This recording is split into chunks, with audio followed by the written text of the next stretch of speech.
거진 초단위로 속보가 쏟아지는 국민의힘 김덕수 단일화 소식이 그야말로 모든 이슈를 블랙홀처럼 빨아들이고 있습니다. 그런데 충격적이게도 지난 이재명 후보 상고심을 통해 사실상 정치에 뛰어든 법원이 이번엔 김문수를 통해 또 선거 개입에 나서려는 것 같습니다. 애초 내란 세력 척결이라는 역사적 사명에서 시작된 이번 대선이 시간이 가면 갈수록 대한민국 최정점 적폐 법조 카르텔 심판 선거로 변해가고 있습니다. 심지어 충격적인 건 서두에 말한 대로 저 썩어빠진 법원이 이재명 후보의 피선거권을 날리려는 것뿐 아니라 국민의힘이 민주적 절차를 통해 뽑힌 자당 대선 후보 김문수를 날리는 데에도 일조하여 또 대선에 개입하려는 시도를 하고 있다는 건데, 이미 뉴스로 많이 보도되어 다들 아시겠지만 김문수의 대선 후보자 지위 인정 가처분 신청 및 국힘의 전당대회 금지 가처분 신청 등이 기각됐다는 소식입니다. 일단 재판부는 김문수의 대선 후보자 지위의 경우 국민의힘이 김문수를 끌어내리려고 하고는 있지만 아예 후보 자격이 없다고 한 것은 아니기에 이에 대해 신청을 구할 필요도 없고 실익도 없다는 이유로 기각했고, 전당대회 개최의 경우도 국민의힘이 진행하는 절차상 정당의 재량의 범위 내에 있다 판단하여 기각했습니다. 사실 여기까지는 특별히 이상한 게 없습니다만, 문제는 그 다음 당이 다른 사람에게 후보자 지위를 부여할 수 없게 해달라는 가처분 신청입니다. 특히 재판부가 이를 기각한 사유가 충격을 넘어 경악스럽기까지 한데, 재판부는 관련해 김 후보는 경선 과정에서 지속적으로 무소속 한덕수 예비후보 등과의 단일화를 하겠다는 입장을 밝혔다며 사실상 후보자 확정과 관련된 단일화 절차 진행에 관해 직접적인 이해관계를 갖는 김 후보에게 당무 우선권이 무조건적으로 보장된다고 볼 수 없다라 밝혔습니다.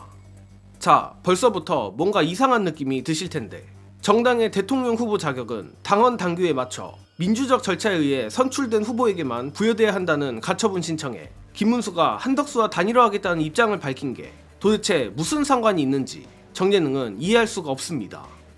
또한 명백히 국민의힘 당원 74조에는 대통령 후보자는 선출된 날부터 대통령 선거일까지 모든 당무 우선권을 가진다고 규정돼 있습니다. 즉, 법원의 이번 결정 근거는 판사의 개인적 정치 성향 및 감성, 뇌피셜이라고밖에 보이지 않는 부분입니다.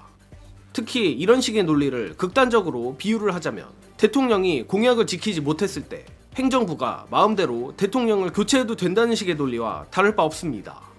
아니나 다를까 이번 법원발 사실상의 2차 대선 개입에 오히려 민주 커뮤니티들이 해도 너무하다며 난리가 났는데, 묘한 건 이 김문수 가처분 기각 결정을 낸 권성수 판사가 과거 정경심 교수에게 징역 4년을 선고한 판사에다 이태원 참사 관련 서울경찰청장에게 무죄를 준 1심 판사란 것입니다.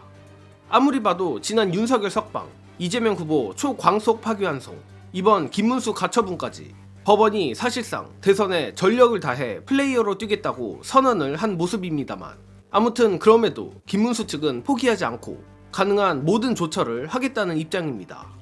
특히 김문수 측 관계자는 이번 국민의힘 후보 교체 움직임에 대해 총만 안 들었지 전쟁이나 마찬가지 상황이라며 법률 미사일이 당 지도부에 마구 날아갈 것이라 공개 경고했습니다. 물론 이번 가처분 신청에서는 도무지 이해가 안 가는 판단이 나왔지만 앞서 말한 김문수 측의 경고는 단순 뻥카가 아닙니다. 심지어 김문수 측이 말한 대로 정말로 작정하고 법률 미사일을 날린다면 어쩌면 이번 대선이 이재명 찬반 투표가 될 수도 있을 것 같은데, 이 부분은 영상 보시고 이어가겠습니다. 지금 돌아가는 거로 봐서는 국힘 지도부가 전국위하고 전당대회를 지금 소집해놨잖아요. 그래갖고 이거 후보를 교체할 가능성이 높아 보여요. 그렇죠. 그러면 5월 10일, 11일이 선관위 등록일인데 네. 권영세 비대위원장의 직인이 찍힌 공천장이 들어가야 돼요. 네. 그래야 그 당 후보로 등록이 되거든. 예. 근데 한덕수 후보로 등록을 해. 그런데 김문수 후보가 법원에 무효 그렇죠. 확인을 네. 구하는 소송을 제기하거나 뭐 가처분을 신청을 해. 그러면 거의 김문수 후보가 100%의 가능성으로 이기거든. 네. 그러면 한덕수의 국민의힘 후보지가 무효화돼. 효력이 없어. 그럼 기호 2번 후보 없어지는 거예요. 그냥. 없어져. 등록 기간은 지나버렸잖아. 네. 이미. 아니 그래도 한 명 있어야 재밌지. 만약에 국민의힘 후보가 한 명도 없다. 그렇게 되면 이준석이가 그 다 먹을 수 있죠. 먹을까봐. 물론. 근데 그게 아주 짜증이 나는 거예요. 100% 선거비 보전 받죠. 와, 내가 그 꼴은 못 보겠다는 거야. 그건 또 안 되겠다 근데 진짜. 사실 이번 김문수의 가처분 신청을 대하는 법원의 움직임을 보면 법원도 이미 내란 세력과 얘기가 다 된 것 아닌가 싶은 의심이 드는데, 정확히는 중요한 길목길목마다 조이대와 뜻을 같이 하는 내란 부역 판사들이 배치되어 어떻게든 대선을 자신들이 원하는 그림으로 만들려고 안달이 난 것으로 보입니다. 물론 혹시 몰라 밝히지만 어디까지나 정예능은 민주진보를 지지하고 이재명 후보를 지지하며, 아무리 내란 세력 국민의힘이라도 당헌 당규에 따른 민주적 절차를 거쳐 당원들의 선택을 받았다면 이러나 저러나 대통령 후보입니다. 처음에는 김덕수의 단일화 개막장 쇼에 웃음이 났지만 솔직히 정예능은 이쯤 되니 김문수가 불쌍해 보일 지경이고, 심지어 같은 사법 피해자라는 느낌마저 들 정도입니다. 또한 지귀현, 조이대를 비롯한 9 대법관들, 또 이번 권성수 판사까지 이 정도면 사법부도 검찰처럼 거진 해체에 가까운 개혁을 해야 되는 것 아닌가 싶고, 정예능은 김문수를 지지하지 않지만 아무리 김문수라도 법원 선거 개입의 피해자가 돼서는 안 된다고 생각합니다. 게다가 만에 하나 이번 대선에 국민의힘 후보 없이 이재명 후보가 출마하게 되면 추후 이재명 정권이 들어서고도 저 내란 세력은 운 좋게 부전승을 거뒀다면서 이를 악물고 이재명 대통령을 인정하지 않을 게 뻔합니다. 따라서 지지하진 않지만 민주주의와 대한민국 최정점 적폐, 사법부 개혁을 위해서라도 진짜 국민의힘 대선 후보 김문수가 국민의힘을 박살내고 대선에 출마하기를 응원합니다. 이번 소식은 여기서 마칩니다.